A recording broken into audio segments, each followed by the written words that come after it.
Qual é a relação do coronavírus com a matemática? A prova da OBMAP vai ser cancelada? Vai cair sobre coronavírus na tua prova? Eu sei, você chegou nesse vídeo mais rápido do que o coronavírus chegou no Brasil, então vamos direto ao ponto, dá uma olhada nesses dados do coronavírus no mundo inteiro hoje. O número de casos do coronavírus está aumentando todos os dias.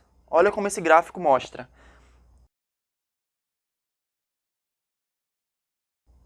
E está aumentando rápido. Agora observe o número de casos fora da China. Na China foi onde tudo começou, mas fora da China o crescimento também está muito acelerado. Vocês vão ver já já qual é o tipo desse crescimento desse gráfico. Nesse momento, temos 81 mil casos fora da China e 80 mil casos dentro da China. Então, se você está atento, você percebeu que o crescimento dessa doença não é linear. É um crescimento exponencial. E eu vou te mostrar já já o que é isso, linear, exponencial, como exemplo prático. E no final desse vídeo, a gente vai aprender como é que a gente pode diminuir o crescimento exponencial dessa doença, para que essa doença não seja tão devastadora quanto ela pode ser, porque o potencial ela tem, todo mundo já sabe disso. Ah, e no final do vídeo eu vou tirar aquelas dúvidas sobre a prova da OBMAP que algumas pessoas perguntaram para mim, estão querendo saber. Então, no final do vídeo você vai ficar sabendo. Olha esse exemplo aqui. Há muito tempo atrás existia um rei. Só que esse rei estava meio entediado. Ele estava meio triste. Ele estava meio triste porque ele não tinha muito o que fazer. Então ele conversou com um matemático, um cara muito inteligente, e pediu para ele criar um jogo, alguma brincadeira que ele pudesse jogar, um jogo de tabuleiro, alguma coisa assim, para ele se divertir. E aí o matemático muito esperto foi lá e criou o quê? Criou xadrez. E o rei gostou muito desse xadrez, jogava dia e noite, gostou demais, assim, foi o melhor presente que ele já teve na vida dele, ficou muito feliz o rei. Então o rei ficou feliz. Mas ele ficou tão feliz que ele falou, ó, você pode pedir o que você quiser, que eu vou lhe dar de presente. Pode pedir. Aí o cara falou, não precisa não. Humilde, né? Bastante humilde, matemática inteligente, humilde. Não, precisa não, tô tranquilo. Não, eu faço questão. Peça qualquer coisa que eu vou lhe dar. Aí o matemático foi lá, tá bom, vou pedir uma coisa bem simples. Ele pegou o tabuleiro de xadrez. O tabuleiro de xadrez tem exatamente 64 quadradinhos. 64 quadradinhos. E ele falou assim, rei, eu quero que você me dê trigo, 1 grão de trigo. Você coloca 1 grão de trigo aqui nessa primeira casa, você vai colocar 2 grãos de trigo aqui na segunda casa, você vai colocar 4 grãos de trigo aqui nessa terceira casa e assim por diante, sempre multiplicando por 2.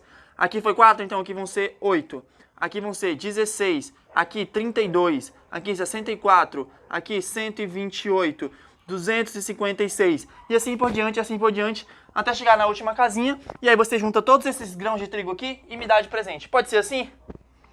O matemático perguntou, pode ser? Aí o rei falou, claro que pode, só isso? Tem certeza que você quer tão pouco assim? O rei não perguntou, né? Porque eu posso te dar qualquer coisa, você quer só isso? É, só isso, só quero isso. E aí o rei foi fazer as contas.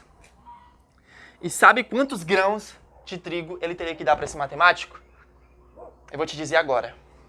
9 quintilhões, 223 quadrilhões, 372 trilhões, 36 bilhões, 854 milhões, continuando aqui embaixo, 775.807 grãos de trigo. Isso aqui é tanto trigo, mas tanto trigo, que nem se juntasse o trigo do reino inteiro, de todos os reinos do mundo, naquela época do rei, não daria conta de pagar esse matemático. Para você ter ideia do que é uma coisa chamada crescimento exponencial. Crescimento exponencial. Exatamente isso aqui. E isso aqui seria só a quantidade do último quadrinho. E se fosse somando todos? Somando todos. Nem se fala, não preciso nem comentar. Esse crescimento exponencial vai gerar num gráfico uma curva exatamente como essa aqui, ó. Uma curva que começa humilde, começa simples, parece que não é nada, e vai crescendo, numa velocidade absurda. No começo, parece que é besteira. Agora, quando chega num certo ponto aqui, num ponto de inflexão, aí essa curva vai subindo num nível absurdamente rápido. Essa é a tal da curva exponencial. Vamos ver uma simulação real de pessoas se contaminando do jornal Washington Post, lá dos Estados Unidos. Ficou muito massa, vou colocar o vídeo aqui na tua tela. Dá uma olhada aí, são 4 simulações diferentes. Nessa primeira simulação, imagine que são 200 pessoas no centro de uma cidade que começa apenas com uma pessoa contaminada lá no meio. Lá no cantinho da tela, mostra o número de pessoas doentes, o número de pessoas saudáveis e o total de recuperados da doença. Perceba que o crescimento é exponencial e sem controle. Absurdamente rápido.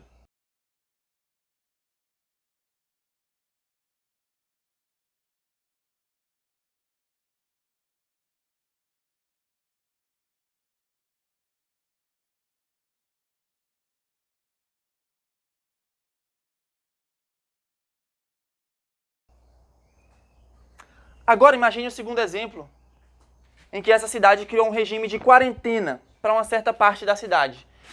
O crescimento é bem menor. E quando as portas são abertas, todos são infectados. Mas o que é interessante aqui é que o pico de pessoas infectadas é menor. Então o serviço de saúde tem mais chances de conseguir atender todo mundo. O que seria impossível se o pico fosse maior, como foi no primeiro caso. É o seguinte, ó, se você tem um pico de pessoas infectadas dessa forma aqui, os hospitais não vão dar conta, é muita gente. Agora, se você consegue fazer a doença ficar um pouco mais tranquila e até demorar mais tempo, o hospital vai conseguir atender essas pessoas aqui, vai conseguir atender. Se tiver assim, a letalidade vai ser muito maior, porque a gente não vai ter nem o mínimo de estrutura para atender essas pessoas aqui. Daí a importância de tentar diminuir essa curva aqui. Tem que tentar diminuir.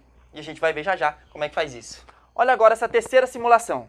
Nessa simulação, quando 1 a cada 4 pessoas continua se movimentando pela cidade e o restante fica em casa ou segue as recomendações de não cumprimentar os outros, lavar as mãos direitinho, manter uma distância, usar máscara, tudo. Olha como o crescimento é muito mais lento.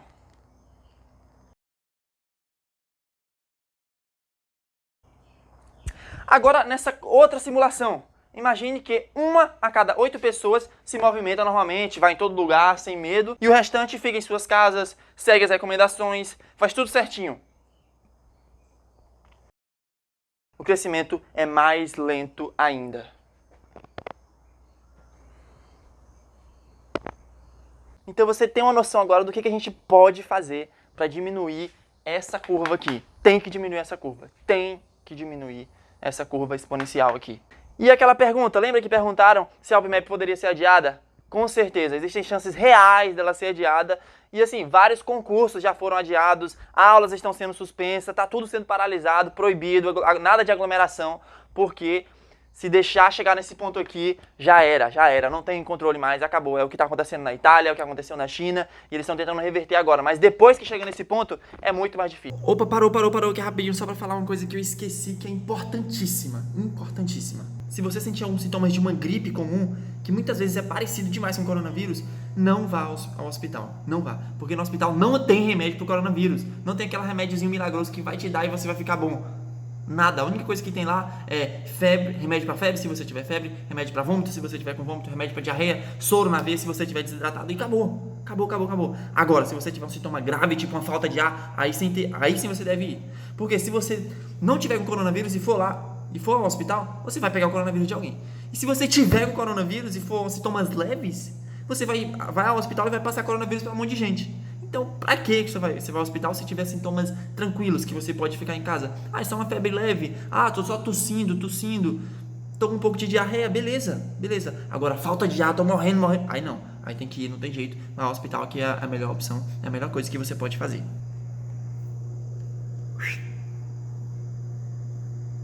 Muito mais difícil. Ah, mas será que pode cair na minha prova alguma coisa sobre o coronavírus para eu ter que estudar, então, sobre a doença? Pode. Não vou falar que não. Nunca aconteceu isso antes. Mas pode cair? Pode. Mas se for cair, vai ser algo assim, ó.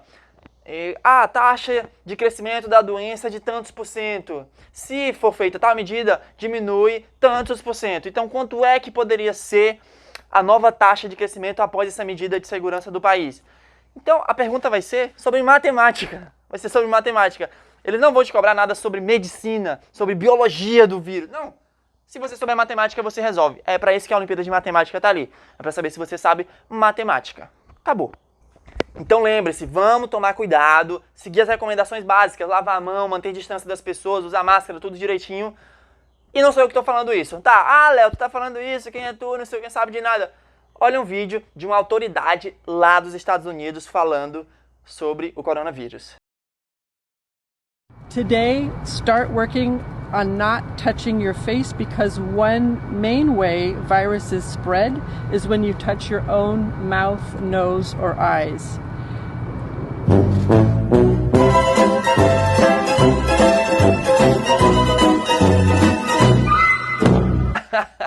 Ela só errou esse detalhezinho no final aí. Mas o resto, perfeito, perfeito, perfeito. Espero que você tenha entendido. Ande com cuidado, ande na sombra, coloque uma máscara e vá na paz. Tchau, até o próximo vídeo.